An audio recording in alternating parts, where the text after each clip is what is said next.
Hi hi everyone. It's Diane again. I'm going to show you guys how to make some curry vegetables. I am going to add to my pot about 3 tablespoons. Oh, let me get some fan on here. 3 tablespoons of coconut oil.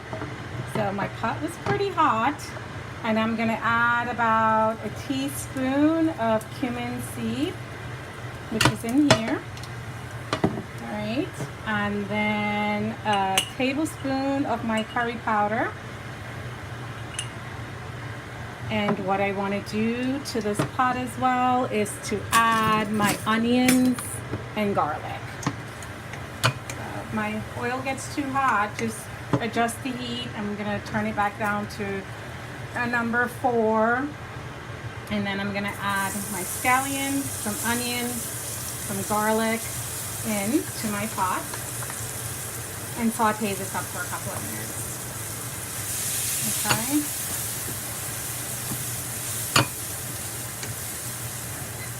And turn my fan off so you can hear me a little bit better. All right, so about 3 tablespoons of coconut oil, some chopped up onions, garlic, scallion, and the cumin seed that I added to this. I'm also going to add, I don't have fresh ginger, so I'm going to add about a half a teaspoon of organic cinnamon powder. So again, I want to infuse everything into the pot with the oil so the flavor of the curry with all the spices come out. And this is my curry powder that I made from scratch. So once it's heated up, and I'm going to adjust my stove back up to a number 6. I'm going to add some of my favorite vegetables. And again, you can be very creative with this and add your favorite vegetables. I find potato, pumpkin, and cauliflower and carrots go well with curry. So I have in here 4 cups. That's about 2 cups of red potato, 2 cups of potatoes. And over here, I have about 3 cups of cauliflower with some yellow carrots. And actually, I'm using the frozen vegetables on this one, but fresh vegetables. I also have a cinnamon stick. So I'm going to throw my cinnamon stick in here. I'm going to add my potatoes and my pumpkin. Add the cauliflower and carrots. So this is a super simple, easy recipe to make. I'm going to use chickpeas as well because when I'm doing a vegetarian meal for dinner, I want to get my protein in. So my chickpeas is going to be my protein.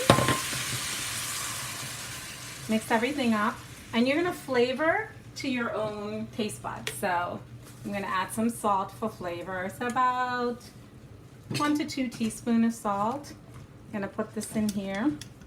And because I'm using the frozen vegetables, and it's going to take a little bit of time to heat up, but I want to stir everything up. If I find, like, I use the chickpeas with some water from the chickpeas, and that was probably about a half a cup of water. So I'm going to go and add another half a cup of water.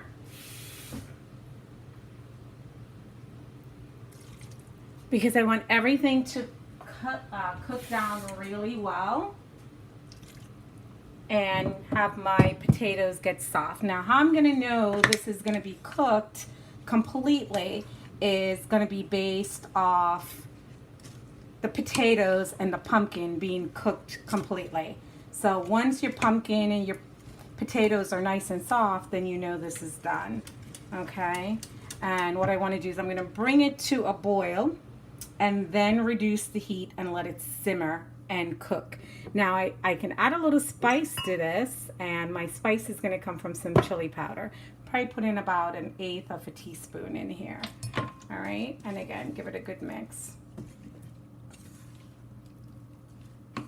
Now this is great as a side dish, or this is great as just a meal by itself with some naan or some roti. All right, I have some other things cooking on my stove for later that I'm going to go over with you guys in a different video. And as you can see, this is pretty simple to the curry chicken video I did the other day. So this is just showing you how you can utilize curry and do a curry vegetable for anyone that wants to change up their daily diet and go and do a vegetarian meal on one of their days during the week. I actually like to do like 1 or 2 days of vegetarian meals and just kind of skip over the meat every so often.